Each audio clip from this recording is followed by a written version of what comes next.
그러면은 오늘 주신 하나님의 말씀을 읽도록 하겠습니다. 오늘은 사무엘서 성경 공부 두 번째 시간인데요.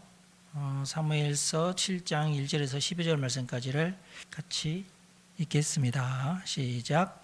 기랏 여아림 사람들이 와서 여호와의 궤를 옮겨 산에 사는 아비나답의 집에 들여놓고 그의 아들 엘리야사를 거룩하게 구별하여 여호와의 궤를 지키게 하였더니 궤가 기랏 여아림에 들어간 날부터 20년 동안 오래 있은지라. 이스라엘 온 족속이 여호와를 사모하니라. 사무엘이 이스라엘 온 족속에게 말하여 이르되 만일 너희가 전심으로 여호와께 돌아오려거든 이방 신들과 아스타롯을 너희 중에서 제거하고 너희 마음에 여호와로 향하여 그만을 섬기라. 그리하면 너희를 블레셋 사람의 손에서 건져내시리라. 이에 이스라엘 자손이 바알들과 아스타롯을 제거하고 여호와만 섬기니라. 사무엘이 이르되 온 이스라엘은 미스바로 모이라. 내가 너희를 위하여 여호와께 기도하리라 하매 그들이 미스바에 모여 물을 길어 여호와 앞에 붓고 그날 종일 금식하고 거기에서 이르되 우리가 여호와께 범죄하였나이다 하니라. 사무엘이 미스바에서 이스라엘 자손을 다스리니라. 이스라엘 자손이 미스바에 모였다 함을 블레셋 사람들이 듣고 그들의 방백들이 이스라엘을 치러 올라온지라. 이스라엘 자손들이 듣고 블레셋 사람들을 두려워하여 이스라엘 자손이 사무엘에게 이르되 당신은 우리를 위하여 우리 하나님 여호와께 쉬지 말고 부르짖어 우리를 블레셋 사람들의 손에서 구원하시게 하소서 하니 사무엘이 젖먹는 어린 양 하나를 가져다가 온전한 번제를 여호와께 드리고 이스라엘을 위하여 여호와께 부르짖음에 여호와께서 응답하셨더라. 사무엘이 번제를 드릴 때에 블레셋 사람이 이스라엘과 싸우려고 가까이 오매 그날에 여호와께서 블레셋 사람에게 큰 우레를 발하여 그들을 어지럽게 하시니 그들이 이스라엘 앞에 패한지라.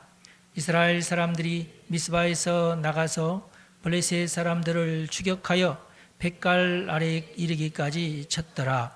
사무엘이 돌을 취하여 미스바와 센 사이에 세워 이르되 여호와께서 여기까지 우리를 도우셨다 하고 그 이름을 에벤에셀이라 하니라. 아멘. 네, 여러분 축복합니다. 오늘은 사무엘서 성경 공부 두 번째 시간인데요. 우리가 7장에 있는 말씀을 읽었습니다.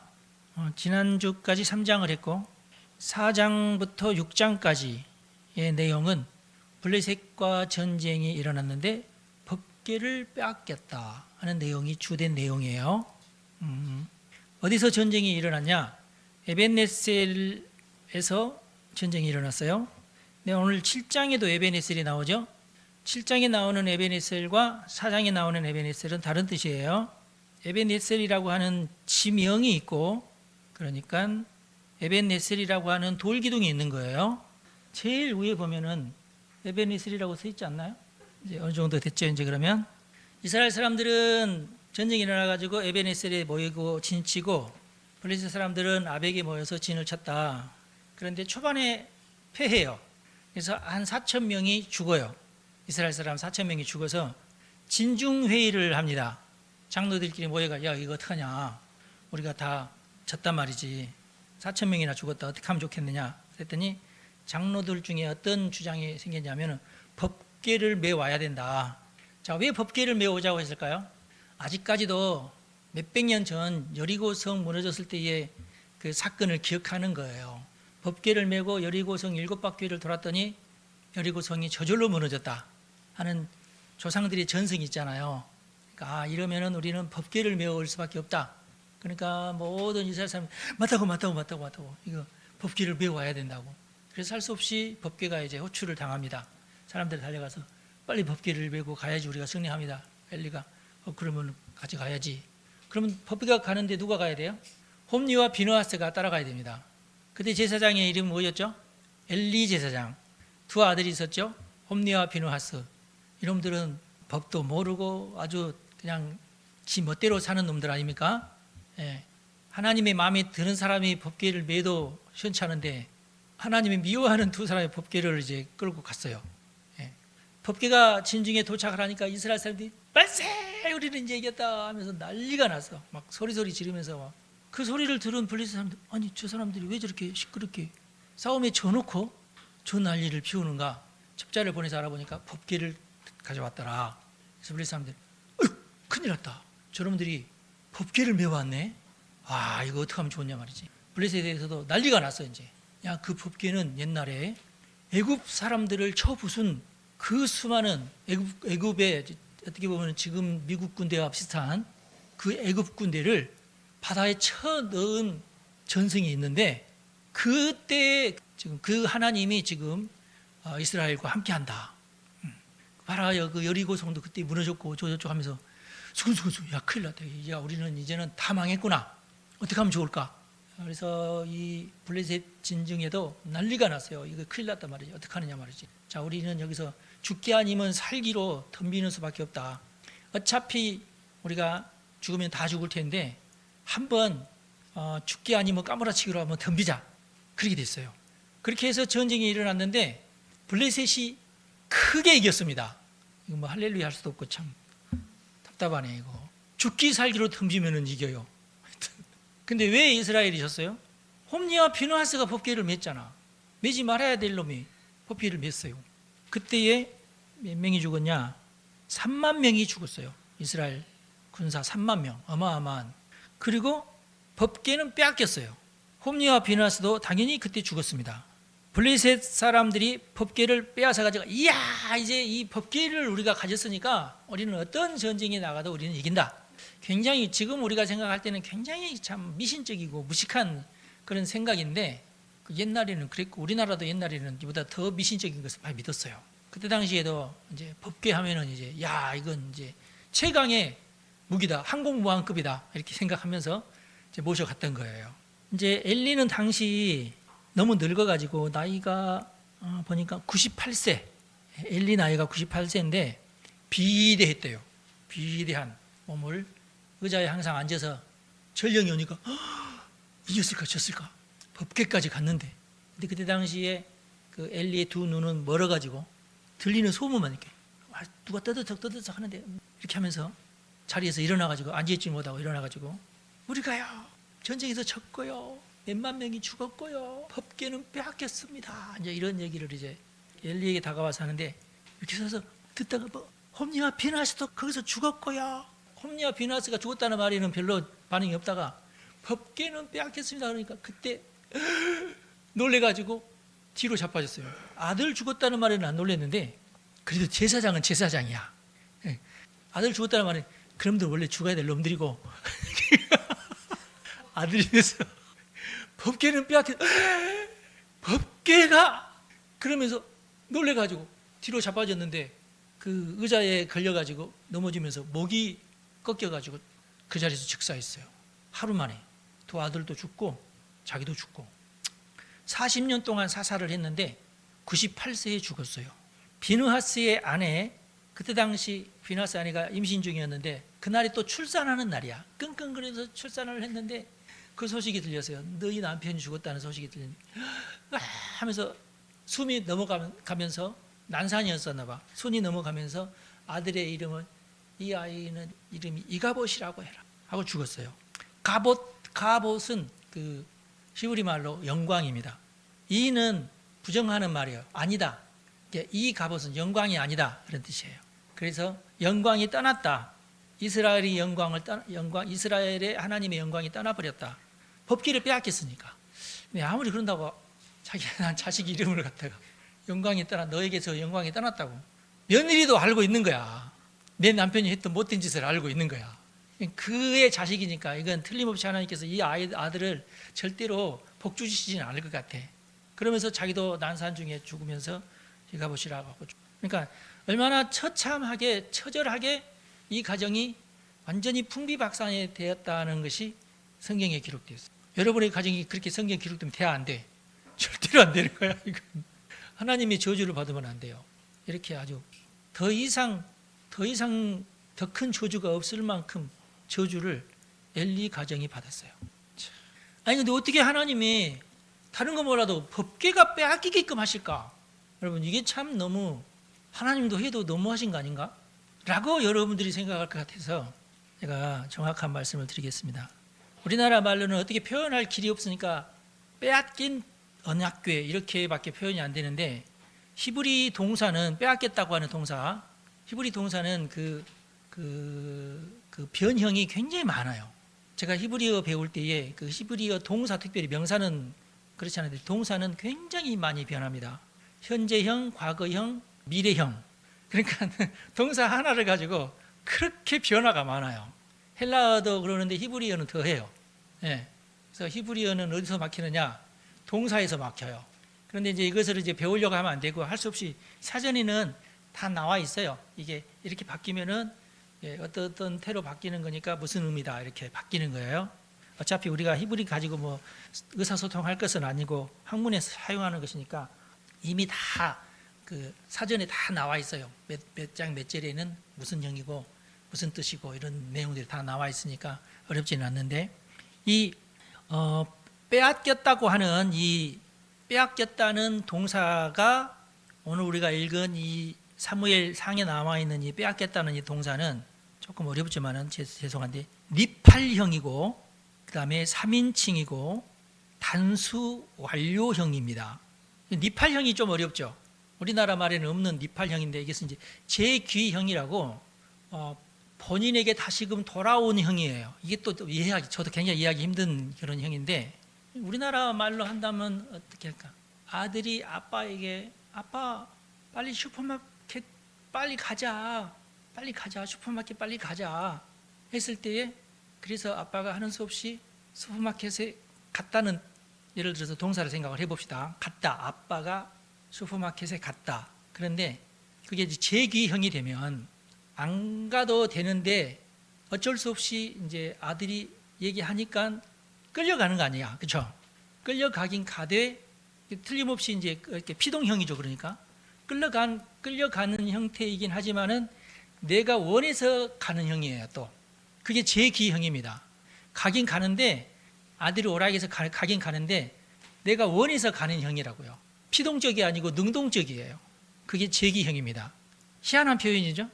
끌려간다는 단어가 성경 전체에, 구약 성경 전체에 10번이 나와 있는데 5번이 오늘 사무엘상 4장에 5번이나 나와 있어요.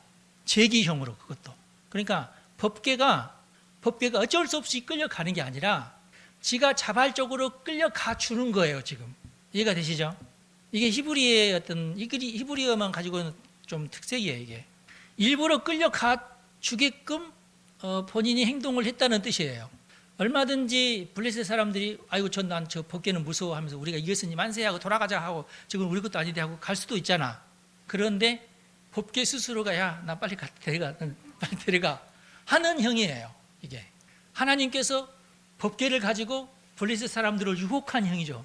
야 빨리 나 끌고 가 하는 그런 이 동사의 그 쓰임새가 참 재밌어요. 그러니까 사무엘서를 쓰는 그 하나님 말고 사무엘서를 쓰고 있는 이 작가가 그런 어떤 의도성을 가지고 있어요. 지금 그러니까 단어형을 그런 식으로 재귀형으로 바꾼 이유가 있단 말이에요. 하나님은 어쩔 수 없이 끌려가신 분이 아니다. 하나님은 의도적으로 너희들이 나를 끌고 가게끔 하는 하나님의 모습을 거기다 담고 싶은 거예요. 그렇게 이해할 수 있죠? 근데 그런 마음을 주신 분이 또 하나님이잖아, 그러면은? 그러니까 피장파장인데, 근데 이게 왜 또 이 해석이 가능해지냐면, 법궤가 가서 하는 일이 놀라워. 법궤가 아니면 안 일어나는 일들이 막 일어나는 거야. 그리고 자기 스스로 결국은 다시 이스라엘로 돌아와. 그러니까 이스라엘에서 특공대를 뽑아가지고 파견을 해서 법궤를 몰래 다곤 신전에서 이렇게 들쳐매고 오면은 얼마든지 가능한 일이에요. 이해는 되시죠? 특공대 10명만 보내면 돼. 다들 자고 있는데 원래 그 신전에 들어가서 법궤를 딱 가지고 우리 거니까 가져간다고 가져가도 누가 뭐라 할 사람이 아무도 없어요. 근데 아무도 이스라엘 사람 가운데에 우리 10명이 모여가지고 몰래 한번 침투하자는 놈이 한 명도 없었어. 가만 놔뒀는데 법궤가 지가 알아서 다시금 기럇 여아림까지 왔어요. 이해가 되시죠? 그러니까 이 법궤가 하는 법궤 스스로가 아무것도 아닌, 발도 달려있지 않는 이 법궤가 스스로 알아서 다시 돌아와요. 자기 제자리로. 놀랍죠? 그래서 제기형이 쓰였다. 그렇게 해석할 수 있어요. 그래서 5장은 법궤가 아스돗까지 갔어요. 그리고 다곤 신전에다가 그 블레셋 사람들의 신전이에요. 다곤 신전에다가 이 법궤를 같이 모셔놨어요. 그러니까 자기들이 생각할 때는 우리가 다곤도 섬기지만 법궤도 섬기겠다는 뜻이에요. 이것도 중요한 어떤 신령한 물건이다. 이런 신령한 물건이 많을수록 좋다. 다다익선이다 생각하고 집어넣는 거예요. 그런데 다곤 신은 하나님과 비교해 볼 때에 이건 발 뒤꿈치 뼈만도 못한 신이야. 그렇죠? 다곤은 이제 당황했어. 법궤가 자기 집으로 들어오니까 이럴 수는 없는데 하고 다곤 신상이 엎드러졌어요. 그 다음날 아침에 딱 가보니까 코를 딱 쳐박고 법궤 앞에 엎드러져 있는 거야. 사람들이 이게 왜 이러지 얘가? 그래서 다시금 이렇게 세웠어요. 그 다음날 보니까 너무 심하게 엎어지는 바람에 목도 날아가고 팔도 날아가고 이렇게 해서 머리는 어디까지 날아가느냐, 문지방까지 날아가서 그 문지방에 코를 박고 있었다. 누가 그랬죠? 법궤가 그랬어. 법궤가 능동적으로 일을 한 거예요. 이해가 되시죠? 다곤이 얼마나 놀랬겠어. 우리 하나님도 한번 코를 땅에 댔으면은 뭔 뜻인지 알아먹어야 되잖아. 근데 블레셋 사람 원래 조금 멍청합니다. 못 알아먹었어. 이거 법궤를 여기다 놔둬서 그런가 보다. 그렇게 빨리 눈치를 채야 되는데 그걸 눈치를 못 채니까 하나님께서 목도 잘라버리고 팔도 잘라버리고 다리도 잘라버리고 그래가지고 완전히. 그래서 성경에는 뭐라고 되어 있냐면은 이제 다곤 신전의 제사장은 절대로 문지방은 밟지 않았다라는 기록까지 있어요. 그러자 하나님은 독한 종기 재앙을 내렸어요. 이것들이 못 알아먹으니까 불룩 튀어나온 종기의 모양을 사람들이 상상을 해가지고 만든 것이 있어요. 이게 근데 종기 같으나요, 여러분? 오른쪽에 있는 것이 종기라고 하는데 모르겠어요. 왜 이렇게 만들었는지 모르겠는데 심각한 종기가 이렇게 학자마다 이게 뭐다, 종기도 굉장히 여러 가지 종류가 있는데 어떤 학자는 치질에 걸렸다, 단체 치질에 걸렸다, 이런 어떤 얘기를 하기도 하고 그러는데 전 잘 모르겠어요. 하여튼 다 상상해서 하는 말들이에요. 그래서 이 아스돗 사람들이 안 된다, 이 법궤 때문에 그런다, 이 법궤가 우리 마을에 있으면 안 된다, 빨리 법궤를 옮기자 하고 법궤를 옮겼어요. 어디로 옮겼냐면은 가드로 옮겼어요. 가드도 전염병이 돌았는지 하여튼 종기가 생기고 난리가 났어요. 가드 사람들이 도저히 못 살겠다, 법궤 때문에 못 살겠다, 이 법궤를 어디로? 에그론으로 보내자. 에그론 사람들 노노노노노노, 우리 동네에 오면 안 돼. 법궤가 우리 동네에 오면 안 돼. 절대 우리는 반대야. 여기 있을 수 없어. 그래서 에그론으로 보냈지만 에그론 사람들 안 받겠다고 막 이렇게. 그럼 어떡하냐? 어떻게 하느냐? 안 되겠다. 빨리 그러면은 제사장들을 빨리 모아라. 그 나라에 있는 제사장들을 빨리 모았어요. 어떻게 하면 좋겠느냐 이거. 이것은 이스라엘로 돌려보내야 된다. 그러면은 새 수레를 만들어라. 그리고 법궤를 거기 실어라. 그리고 소 2마리 암소로 특별히 새끼가 딸린 암소를 구해가지고 그 2마리가 이 수레를 메고 가도록 해야 된다. 제사장도 그러니까 이스라엘 사람들이 어떻게 하는 것을 이제 구경을 했겠지. 그러니까 이스라엘 사람 저렇게 하는구나 하고 금 독종을 5개를 만들어야 된다. 아까 제가 보여드린 금 독종 모양의 금을 5개를 만드는데, 왜냐하면 부족이 5부족이 있으니까 그 5부족을 대표로 해서 그 금으로 독종을 만들어라. 그리고 각 고을마다 쥐 형상으로, 아마 쥐는 당시에도 이제 뭘로 알려졌냐면 전염병을 옮기는 놈으로 알려져 있어요. 요즘도 그러죠. 흑사병 하면 쥐 아닙니까 또. 그러니까 쥐 모양의 금부치를 만들어서 각 고을마다 그것을 수레에 실어라 그랬어요. 그러니까 헌금을 해라 그 말이에요. 금 독종은 그러니까 각 그 부족의 부족장이 내고, 쥐 모양의 금은 각 고을마다 수십 개나 되겠죠. 수십 개나 되는 쥐 모양의 한요만한 쥐 모양의 그 금덩어리를 만들어 가지고 바쳐라 해가지고 그 수레에 다 싣고 벳세메스로 가도록 했어요. 그러니까 아직까지는 그 이스라엘 경내예요. 근데 여기서 좀 올라가는 길인가 봐요. 벳세메스로 가는 길 해가지고 또 뭐 그런 말도 있잖아요. 그래서 제사장들 하는 말이, 만약에 이 암소가 차분차분히 그 벳세메스까지 딱 도달하는 것을 보면은 이것은 하나님이 하신 일이다. 이 재앙이나 이런 것들도. 만약에 그렇게 하지 않고 소가 뒤에 있는 새끼들 그리워가지고 저쪽에서 매 어디가 젖줘야지 내 새끼 하면서 뒤돌아서서 오면은 이것은 하나님이 하신 일이 아니다.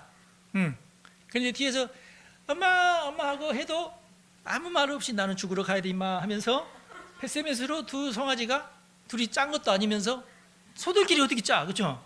쭉 올라가면 이것은 하나님이 하신 일이다. 제사장들이 제일 없죠. 그냥 일어났던 그 전염병이나 이런 것도 그냥 생길 만한 환경이 돼서 생긴 거다. 이 법계 때문이 아니다. 그러면은 다시 돌아오면은 그냥 우리가 법계를 우리 차지로 하면 된다. 법계가 아주 금으로 쌓였기 때문에 휘황찬란하거든요. 멋있기도 하고. 그러니까 이거 가지고 우리가 또 이제 전쟁 때 메고 나가면 우리가 승리한다는 이런 생각도 있으니까 탈취해 온 거 아니겠어요? 그러니까 걱정하지 마라. 우리가 만약에 이렇게 해서 보냈을 때에 그대로 가서 아무 일 없이 벳세메스에 도착하면은 그럼 우리는 탈탈 털고 아유 속 시원하니 그냥 돌아오면 된다.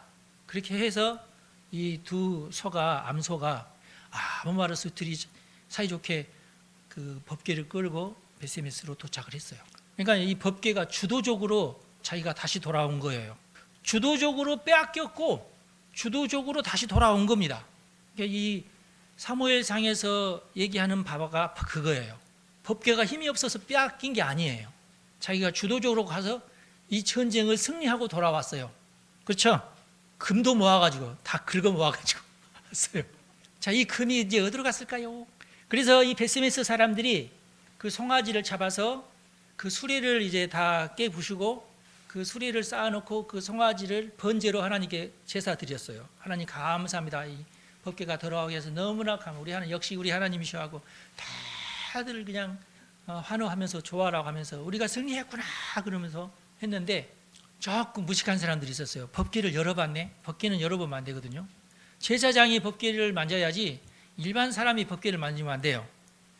성스러운 건데 어디 그러면서 하나님께서 그들을 치셨어요. 법궤를 열어본 사람들을. 그러니까 이제 놀래는 거야. 함부로 법궤를 만졌다 그러면 다 죽는다. 아무도 법궤를. 그런데 어떻게 법궤를 어떡하냐 이거. 그래서 사람들을 또 법궤가 여기 있는데 너네들 가져갈래? 기란 여아래 있는 사람들은 야, 저 사람들이 이만저만이 해가지고 사람이 죽었단다. 블레셋에도 이러이러한 일이 있었는데 이거 법궤 잘못 가져가면 안 되는데 이거 어떻게 하면 좋냐. 기란 여아림에 있는 사람들은 그 모든 이제 이력을 딱 살펴본 다음에 그러면 우리가 신중하게 모셔와야 된다. 이렇게 됐어요.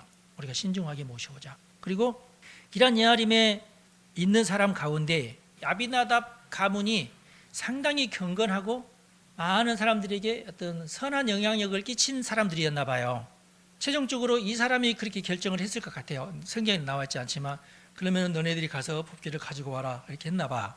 그래서 기란 여아림 사람들이 그 법궤를 수레에 싣고 송아지에다가 수레에 싣고 와가지고 원래는 그 법궤는 송아지 뭐 수레에다 싣고 온 게 아니라 제사장이 가가지고 메고 와야 되거든요.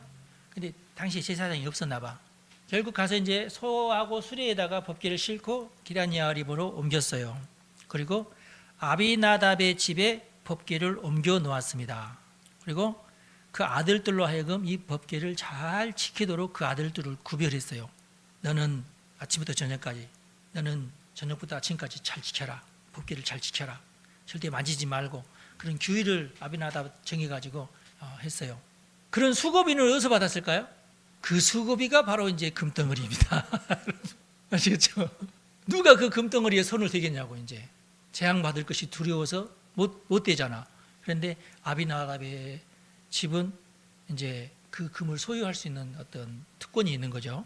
자, 이것은 이제 성경이 없는 말인데 제 상상인데 많은 사람들이 뒤에 보면은 법궤를 사모했더라고 돼 있어요. 왜냐하면 법궤 하면은 하나님의 임재가 상징되는 거 아니겠어요? 그러면 뭔가 소원이 있고 뭔가 이제 좀 기도하고 싶은데 어디 가서 기도하겠어? 아비나답의 집으로 가서 기도를 한다고. 법궤가 있으니까. 그러면 헌금은 누구한테 내야 돼? 아비나답의 집에 헌금을. 그래서 아비나답의 집이 부흥을 합니다.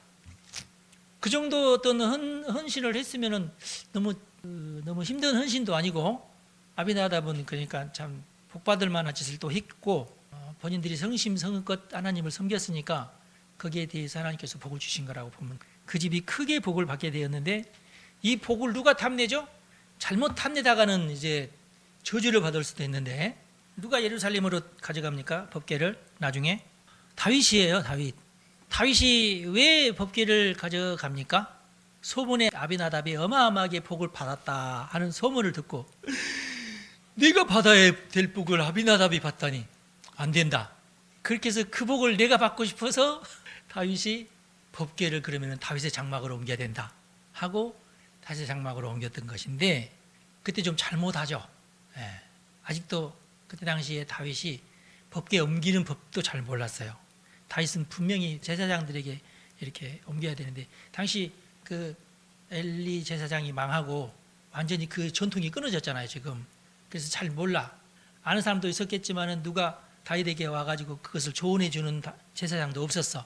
그래서 다윗이 그러면 빨리 옮겨라 그러면서 막 춤도 추면서 거기서 막 제사도 드리고 막 그러면서 큰 어떤 그 행사를 하듯이 그 법궤를 자기의 다윗의 장막으로 옮기려다가 그만 소가 너무 시끄러우니까 놀래가지고 뛰는 바람에 법궤가 그 수레에서 떨어지는 것을 안 되는데 하면서 잡다가 죽어버렸어요. 우싸 아싸 우싸 아싸가 아니라 그래서 우싸입니다. 그래서 그 모습을 본 다윗이 깜짝 놀래요. 어이구, 이러다가 나까지 망하면은 어떻게 되지?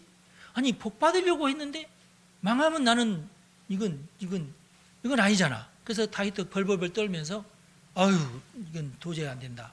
나중에는 이제 제사장이 이제 빼야 된다는 것이 이제 알려지게 되고, 그러면은 제사장을 데리고 와서 제사장에게 정식으로 제사장 어깨에 메고 다윗의 장막까지 그 법궤를 옮겼다 하는 내용이 나중에 나오죠.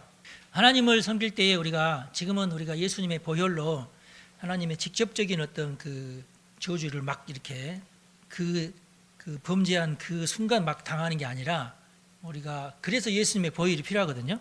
예수님의 보혈 때문에 우리가 직접적으로 바로 저주 당하지 않고 얼마든지 회개할 수 있는 기회도 충분히 갖게 되고, 그렇게 되면서 세상이 이제 발전하면서 보존되는 거예요. 예수님께서 십자가 달리신 이유가 거기 있어요. 잘못인지도 모르고 잘못을 저지르다가 그 저주를 받아서 죽게 되는 예수님의 보혈이 아니면은, 그렇다고 해서 너무 좋아하지는 마시고 당장 내 옆에서 누군가 죽어가면 나는 빨리 깨닫잖아. 근데 빨리 안 죽으니까 늦게 깨닫고 뭐가 좋을까요, 여러분? 하나님의 판단은 그래도 예수님의 보혈을 통해서 온 인류를 구원하고, 그때 당시 너무 한정적으로 유대인들에게만 그 복이 또 갈 수밖에 없었는데, 그 예수님의 보혈 때문에 하나님의 복이 저주를 피하면서 많은 민족들에게 전파될 수 있는 것도 예수님의 보혈 때문이에요. 법궤나 제사장만으로는 부족하니까, 확산도 안 되고 그러니까. 아시겠죠? 그런 모든 연륜을 하나님께서 계산하시면서 예수님의 십자가를 계획하신 겁니다. 그렇게 보시면 돼요. 방금까지 얘기한 게 7장 앞부분까지예요. 7장 앞부분. 벌써 다 해버렸네. 조금 더 남았죠. 7장. 드디어 이제 사무엘이 이제 나이가 좀 이제 찼고 그래서 본격적으로 사람들 앞에 사사로 이제 일하기 시작합니다. 지금 여러분 사무엘이 지금 이게 7장에 이게 등장하기까지는 지금 법궤가 이렇게 그 기란 여아림까지 오게 된 것도 사무엘이 겨우 한 10살에서 15살 사이일 거예요.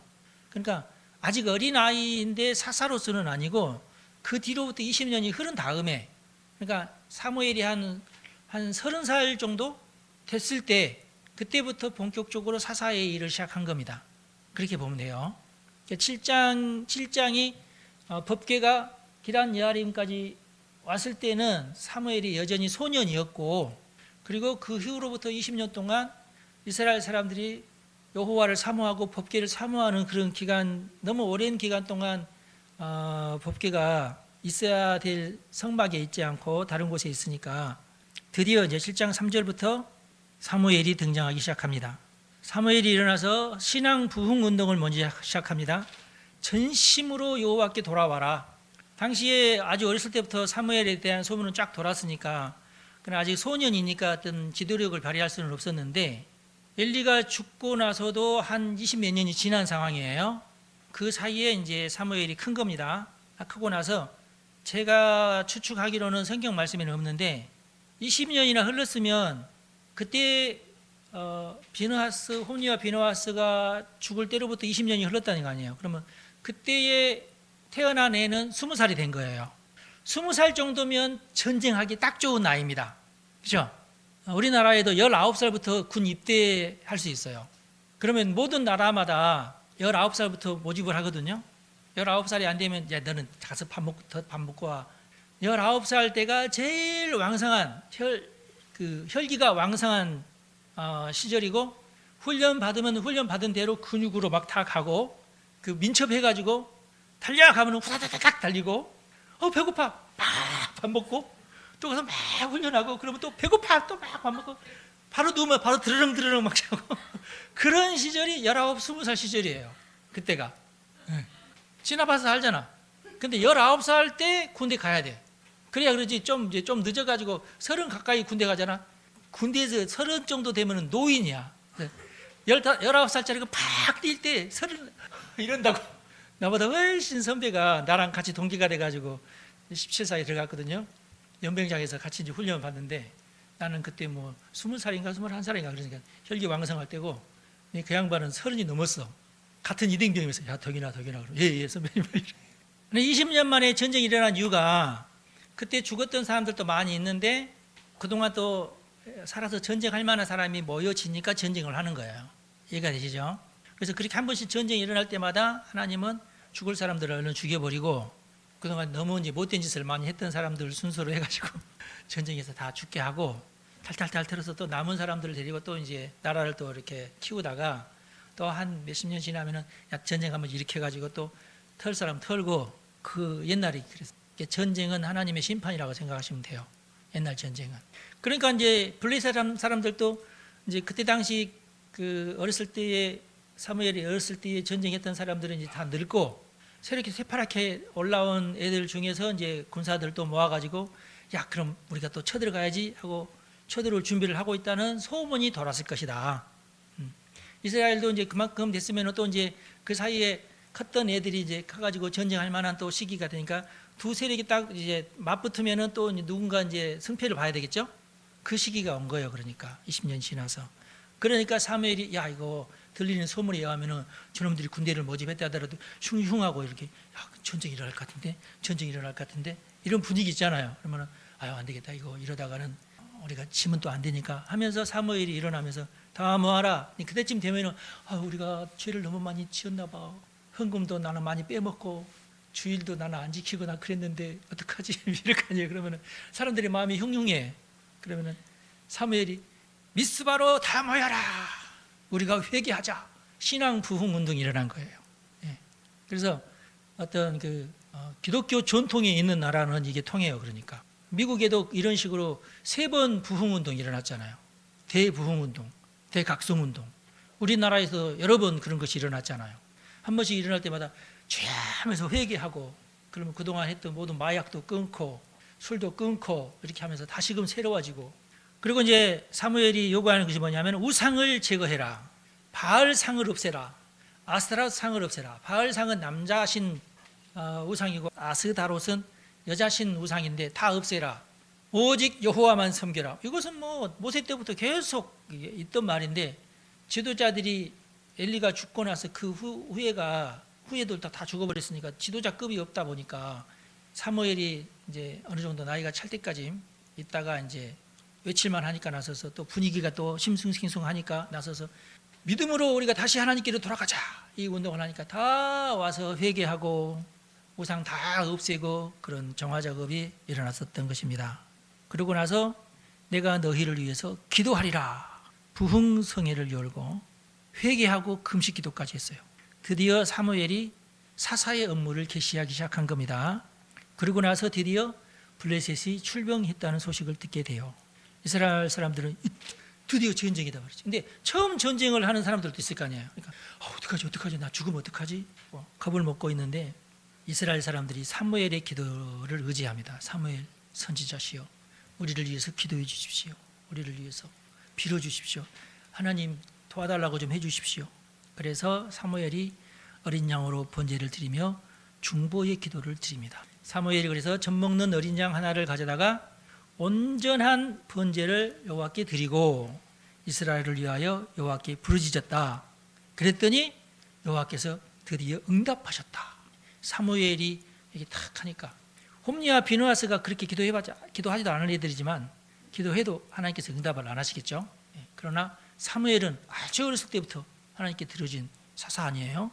신령하고 하나님께서 직접 말씀하신 사사이기도 하고 선지자이기도 하고, 그러니까 사무엘이 하는 기도는 하나님께서 응답을 하신다 그 말. 그래서 사무엘이 번제를 드릴 때에 블레셋 사람들이 가까이 오니까 하나님께서 이란들 하면서 우리를 쾅, 이걸 우리는 마른 하늘의 날벼락이라.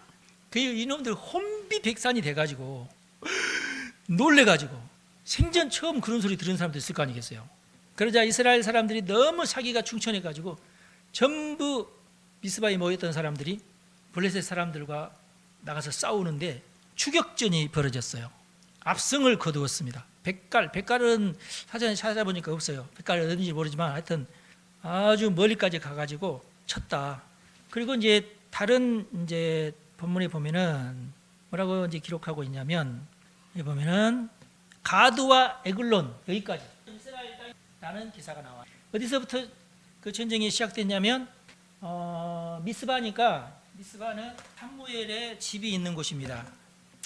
그러니까 사무엘이 자기 집에서 조금 떨어진 데서 아마 좀 넓은 모일 수 있는 광장이 있었나 봐. 멀리 간 게 아니라 자기 집에서 가까운 곳으로 갔고 이스라엘 사람들을 온 사방에서 다 모으고 그랬어요. 그 다음에 12절에서는 미스바와 센 사이에 돌을 취해서 미스바와 센 사이에 세워 여호와께서 여기까지 우리를 도우셨다. 그러니까 여기까지는 사실은 아까 내가 얘기한 에그론, 가드 거까지고 미스바와 센 사이 여기까지가 아니에요. 그러니까 여기까지라는 말은 에베네셀이라는 말을 사용하기 위해서 한 말일 뿐이에요. 오늘날까지예요. 그러니까 지금까지, 여기까지라는 말이 저 밑에까지 그런 뜻인데, 원래 에베네셀이라는 지역명은 그 위에 한참 위에 있고, 지금 미스바와 센 사이에 이 센이라는 것은 히브리 말로 센은 뼈쪽 바위라는 뜻이에요. 그러면 바위를 어디서 구했을까요? 센이 무슨 뜻이라고요? 뼈쪽 바위라니까. 그러면은 에베네셀이라고 하는 기념비는 어디서 마련했을까요? 뾰족뾰족한 것 중에 제일 자기들이 마음에 드는 것을 가져다가 세웠다 그 말이에요.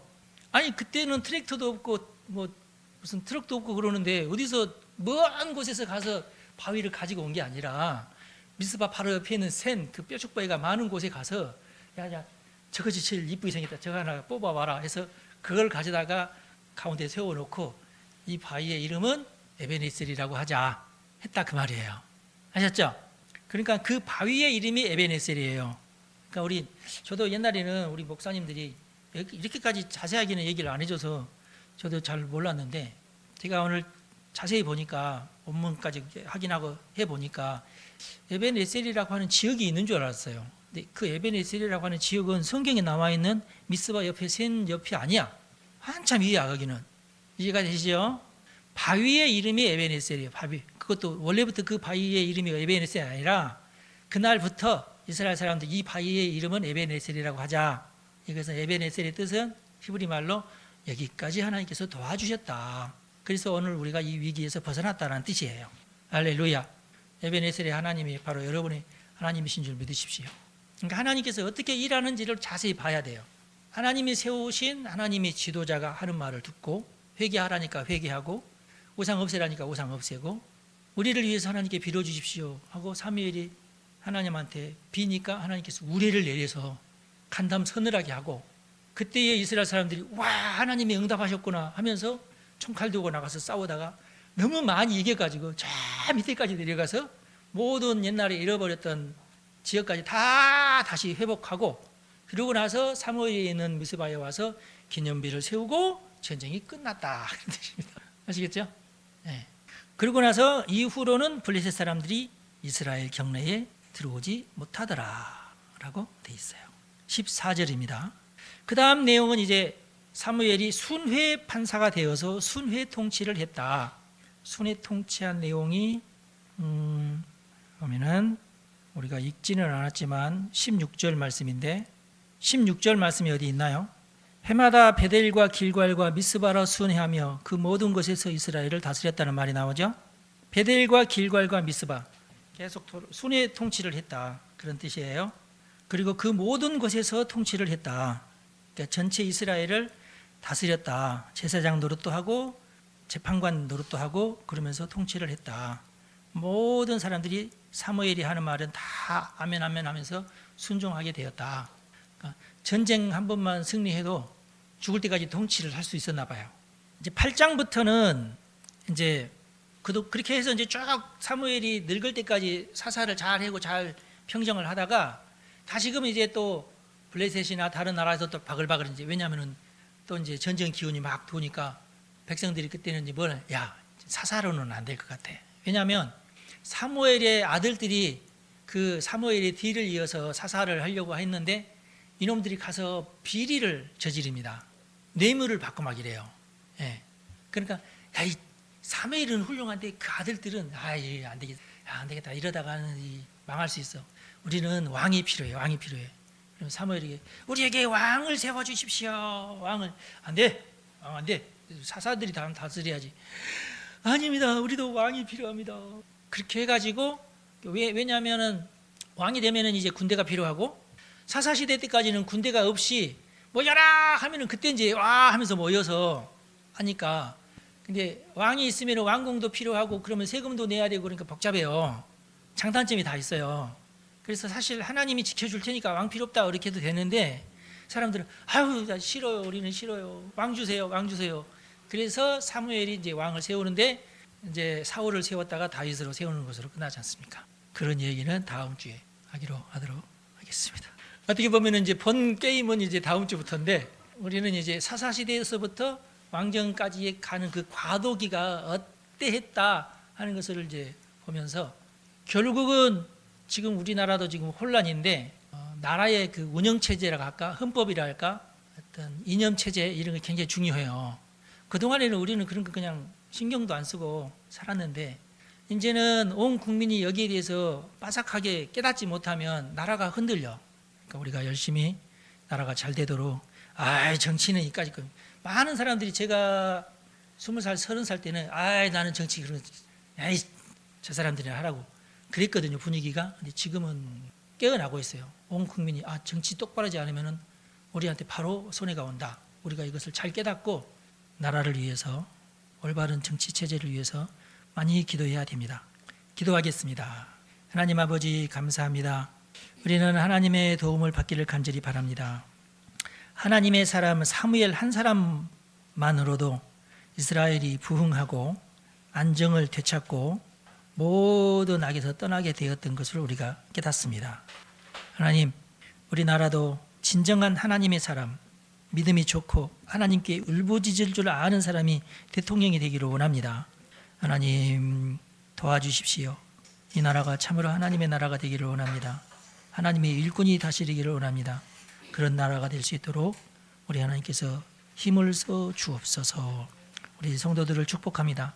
나라를 위해서 기도하고 부르짖을 때에 우리 하나님께서 가장 좋은 길로 인도하여 주옵소서. 우리 주 예수님의 이름으로 기도합니다. 아멘. 여러분 축복합니다.